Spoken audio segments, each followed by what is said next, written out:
Welcome to Markets Now. I'm Michelle Rook along with Brian Grady, editor of Pro Farmer. Mostly a higher day, except for some of the wheat contracts. And Brian, really kind of a volatile day in the grain trade, but weather really the dominant feature here again, wasn't it? Absolutely. We're in the throes of a weather market and not too surprising. I mean, we took a lot of weather premium out of these markets and now we're starting to build some back in. And during this time of year, it's pretty typical to have some sort of a weather market anyway. And you mentioned the volatility and with weather market comes increased volatility. So I anticipate that we'll see that moving forward. So how much weather premium do you think that these markets actually have in them right now?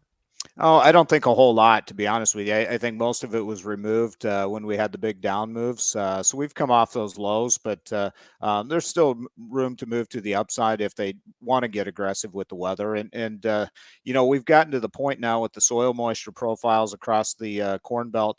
The dryness obviously was pretty pronounced in the Western Belt, but it's now spreading to the east. And some of these areas are going to need really timely rains from here forward. And so whenever you get into weather markets, it's based on the amount of rain you get or don't receive, so that'll dictate as we move forward because we are basically hand to mouth, so to speak, in some of these areas on moisture needs. Yeah, and you look at some of these crop ratings from yesterday, including Illinois, which dropped on corn by about 19%. And we're shaving at least the ideas that we're going to be able to get to a record yield, aren't we? Yeah, I think a record is going to be difficult on corn.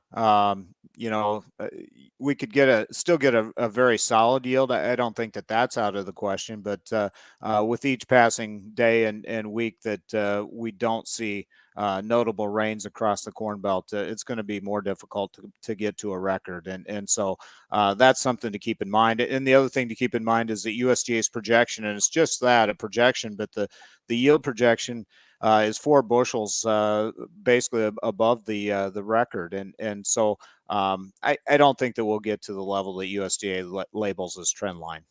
All right. So since you brought it up, we have a WASDE on Friday. What are you anticipating in terms of adjustments? Will we see more on the demand side versus supply? Absolutely. Supply side, we shouldn't see a whole lot, to be honest with you. The focus will be the old crop demand for corn and soybeans and even for wheat.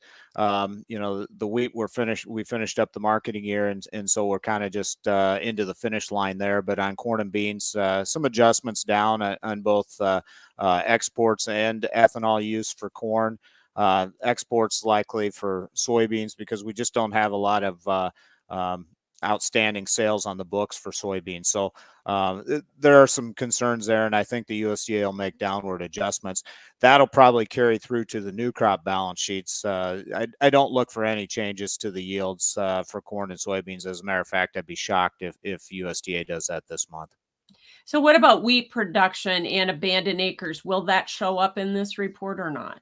Yeah, so the abandonment was already the highest since 1917 in the initial projection there last month, and so we'll have to see what they do with that figure. Obviously, there's been some late season rainfall across the plains in particular, and that helps some of the wheat. It didn't, it wasn't a saving rainfall event by any means, I don't think. Yeah. Let's talk about a couple other things that we were trading today, including some of these geopolitical headlines out of the Black Sea. Talk about why the market kind of faded some of that news this session.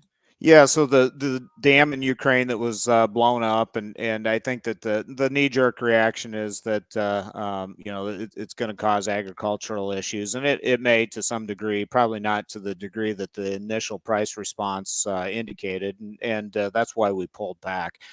Moving forward, I think that you're going to continue to see this. Russia's going to say that it won't extend the grain export deal beyond the mid-July timeframe, and that's going to continue right up until that deadline.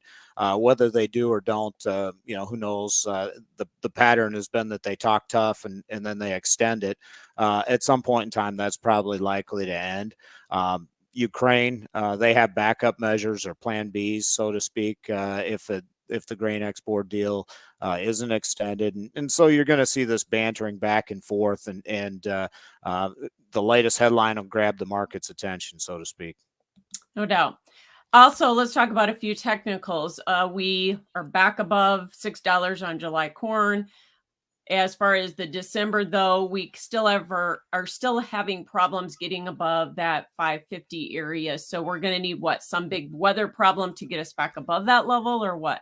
Yeah, interestingly enough, I think we're trading weather primarily right now, and there are demand concerns, like I mentioned before, for Right. corn. But yet we are seeing bull spreading in the marketplace. So those two things don't line up, and so we'll have to see how the trade reacts. But I still think that the old crop is likely to lead us up, even with the demand concerns, if we are going to see strength. And that kind of goes counter to what you would expect in a weather market. Yeah. And July soybeans seem to be pivoting around that 1350 area, and we can't get just the November contract back above $12. Are those kind of the bullseye marks that we're watching, or what? Yeah, absolutely. In markets like these, you look at those psychological levels because if they clear them, then it becomes a major victory for bulls and or a minor victory potentially, but it's a victory, and so then they move the next level higher, and I think that that's the type of action that we're seeing right now is that we have to kind of stair step it up. You know, weather rallies in the middle of summer. Can be fickle because they change with the weather and so long sustained rallies are going to need to be driven either by demand, which I've already mentioned, there are some concerns there, or a sustained weather pattern. And if that's the case, then we get into a summertime drought, and then who knows what goes on, but then it would be a much more bullish situation, obviously.